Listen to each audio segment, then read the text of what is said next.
वियोजन की मात्रा पर कारकों का प्रभाव। नंबर 1, वैद्युत अपघट्य की प्रकृति।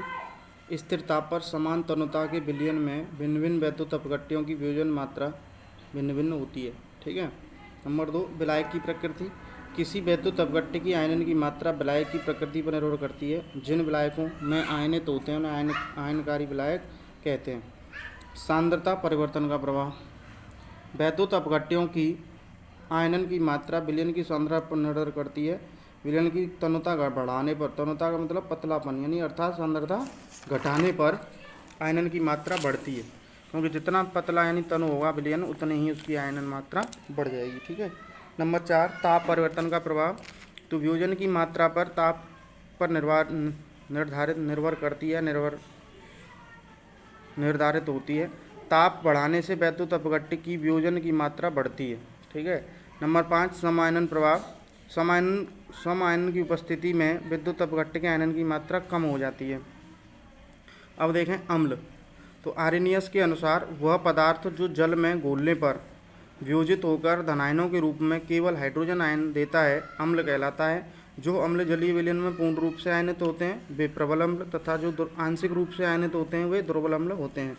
एग्जाम्पल HCl हाइड्रोक्लोरिक अम्ल, HNO3 नाइट्रिक अम्ल, H2SO4 सल्फ्यूरिक अम्ल आदि प्रबल अम्ल हैं तथा CH3COOH एसिटिक अम्ल, कार्बोनिक C2CO3 H2CO3 आदि दुर्बल अम्ल हैं। क्षार।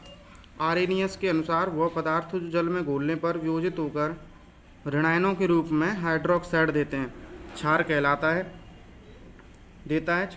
जो क्षार अम्ल जलीय विलयन में पूर्ण रूप से आयनित होते हैं वे प्रबल क्षार तथा जो आंशिक रूप से आयनित होते हैं वे दुर्बल क्षार होते हैं। Example NaOH sodium hydroxide, KOH potassium hydroxide, BaHOOH का उल्टा S बेरियम हाइड्रोक्साइड आदि प्रबल क्षार हैं तथा NH4OH ammonium hydroxide, hydrazine NH2NH2 यानी हाइड्रोजिन और C6H5NH2 यानी एनिलीन आदि दुर्बल क्षार हैं।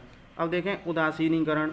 तो किसी अम्ल की क्षार से अभिक्रिया कराने पर लवण तथा जल बनता है। इस अभिक्रिया को उदासीनीकरण कहते हैं। एग्जाम्पल HCl NaOH एरो लगा करके NaCl प्लस H2O यानी कि क्षार अम्ल और क्षार दोनों को रिएक्ट कराएंगे तो NaCl सोडियम क्लोराइड प्राप्त होगा और जल, ये हमारा लवण है और जल है। ठीक है। आर्रेनियस के अनुसार वह अभिक्रिया जिसमें अम्ल के हाइड्रोजन आयन तथा क्षार के हाइड्रोक्साइड आयन संयोग करके जल के अणु बनाते हैं उदासीनीकरण कहलाती है। तो H प्लस OH माइनस यानी कि हाइड्रोक्साइड आयन और हाइड्रोजन आयन दोनों मिलकर के क्या बनाएंगे, जल का अणु।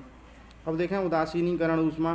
तो 1 ग्राम अम्ल की 25 डिग्री सेल्सियस ताप तथा 1 ATM वायुमंडल दाब पर यानी कि 1 वायुमंडल दाब या ATM दाब पर 1 ग्राम क्षार से क्रिया कराने पर जो ऊष्मा उत्सर्जित होती है निकलती है उसे उदासीनीकरण ऊष्मा कहते हैं। तो NaOH ये एग्जाम्पल दिया है।